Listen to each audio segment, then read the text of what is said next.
Hello guys, welcome to करेक्टा part 8। उम्मीद है कि आपको याद होगा कि पिछले पार्ट में मैंने करेक्टा के बारे में आपको बहुत कुछ बताया। जहाँ तक के 6 मिनट को तो आपने काफी अच्छे से समझा होगा। तो चलिए आज के इस पार्ट में भी करेक्टा को मजीद देखते और समझते हैं। तो इसके बारे में भी मैं आपको पहले बता चुकी हूँ। उम्मीद है आपको इसके बारे में भी समझ में आ गया होगा। एंड आज मैं आपको मजीद कुछ चीजें बताऊंगी, क्योंकि आज भी हमारे पास सीखने के लिए बहुत कुछ है। अगर हम यहाँ सेकंड में आते हैं तो हमारे पास यहाँ पर बहुत कुछ है, जैसे मैं आपको 1 बाय 1 इन सब के बारे में बताऊंगी। जैसे मैंने आपको पहले इस टोकन का बताया था कि हम यहाँ पर आकर किसी को भी अपने स्क्रीन पर शो कर सकते हैं। जैसे हमने यहाँ अगर एनिमेशन करनी है तो हम यहाँ एनिमेशन को अनेबल करते हैं, तो हमारे पास यहाँ एनिमेशन की टाइमलाइन शो होती है। एंड फिर आपको एनिमेशन से रिलेटेड ही यहाँ पर कुछ ऑप्शन शो होते हैं। एनिमेशन को हम फिलहाल किसी और पार्ट में समझेंगे, क्योंकि अभी हमारा ये टॉपिक नहीं है। तो इसे हम वापस सेटिंग में जाके अनचेक करते हैं। एंड यहाँ पर मैं आपको एक और सेटिंग दिखाती हूँ। अगर हम सेटिंग में आकर कॉन्फ़िगर करेक्टा में आते हैं तो हमारे सामने ऐसा पैनल आता है। यहाँ पर आप देख सकते हैं हमारे पास अगर हम कीबोर्ड शॉर्टकट पे जाते हैं तो यहाँ हमें शॉर्टकट बताए जाते हैं। एंड यहाँ camera setting, display, colour management, performance and अगर आप टैबलेट यूज कर रहे हैं तो यहाँ आपकी टैबलेट सेकंड भी मौजूद है। अगर आप वो टैबलेट का शॉर्टकट रखना चाहते हैं तो वो भी रख सकते हैं। जैसे अभी मैंने इसको यहाँ अनेबल किया हुआ है। यहाँ पे हमें कुछ ब्रशेस मिलते हैं एंड यहाँ से zoom in and zoom out भी कर सकते हैं। राइट माउस बटन दबाएंगे तो ये पैलेट आपके सामने आ जाएगा। यहाँ पैलेट की सेटिंग भी दिखाती हूँ। यहाँ से पैलेट का साइज छोटा बड़ा कर सकते हैं। उसके अलावा यहाँ नीचे कलर सिलेक्टर एंड सिलेक्टर का साइज भी है। एंड जहाँ कैनवस इनपुट सेटिंग में भी कुछ ऑप्शन मिलते हैं, तो वो भी सेटिंग करके हम ओके कर सकते हैं। तो उम्मीद है आपको ये समझ में आ गया होगा। एंड दोस्तों, अगर अभी तक आपने मेरे चैनल को सब्सक्राइब नहीं किया तो सबसे पहले जाकर मेरे चैनल को सब्सक्राइब करें।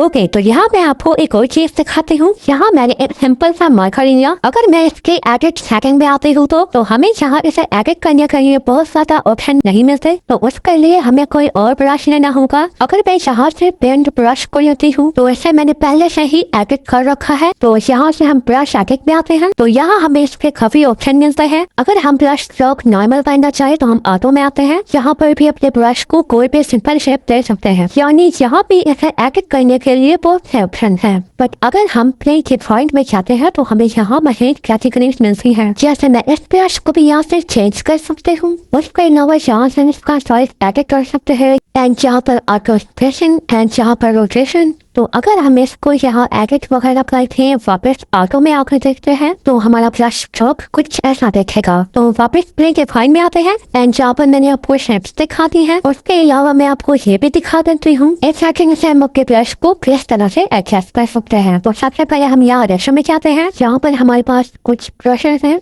इसे हम अपने ब्रश को जैसा चाहिए प्रेशराइज कर सकते हैं। एंड उसके अलावा यहाँ नीचे और भी सेटिंग है एंड यहाँ से भी प्रेशर को सेट कर सकते हैं। तो फिलहाल हमने जैसा इसको सेट किया हम इसको वैसा ही कैनवस पर ट्राई करते हैं।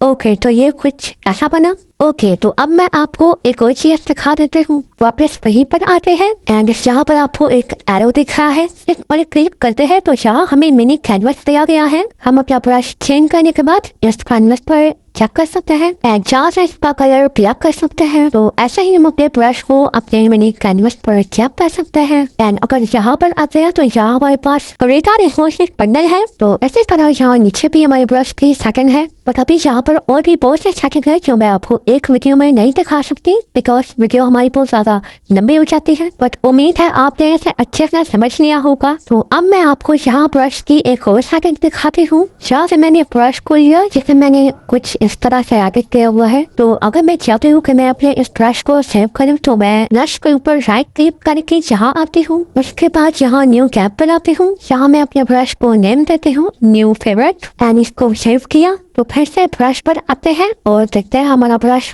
यहाँ नहीं बल्कि हमने यहाँ पर आना है। यहाँ हमारा ब्रश जो है न्यू फेवरेट में हमने ऐड किया यहाँ पर। ओके, तो इसी तरह हम खुद ये ब्रश एडिट करके उसे सेव कर सकते हैं। तो ऐसे ही हम इसमें मशीन ब्रशेस को भी ऐड कर सकते हैं। एंड अगर हम चाहते हैं हम इसको रिमूव करते तो हम इसको यहाँ पर आकर रिमूव फ्रॉम द स्टैक कर देते हैं। तो अब ये यहाँ से रिमूव हो गया एंड उसके अलावा अगर हम कोई और ब्रश इसमें ऐड करना चाहते हैं तो हम यहाँ से कर सकते हैं। तो उम्मीद है आज के पार्ट को भी आपने अच्छे से समझा होगा एंड अभी भी हमारे पास सीखने और समझने के लिए बहुत कुछ है, बिकॉज हम एक ही पार्ट में सब कुछ नहीं समझ सकते। एंड यहाँ मैं आपको एक और बात कहती हूँ कि हम जितनी ज्यादा प्रैक्टिस करते हैं हमें उतनी ही ज्यादा समझ आती है, उतना ज्यादा हमारी नॉलेज में इजाफा होता है। तो बेसिकली ये भी कभी हो सकता है अगर आप आर्ट में इंटरेस्टेड हैं या फिर अगर आप चाहते हो कि कल को आप ऑर्डर पर काम करें तो ये तभी हो सकता है, अदरवाइज ये मुमकिन नहीं है। तो उम्मीद है आज की वीडियो भी आपके लिए इन्फॉर्मेटिव रही होगी। अगर रही तो मेरे चैनल को like share follow and subscribe जरूर करना। Thank you so much.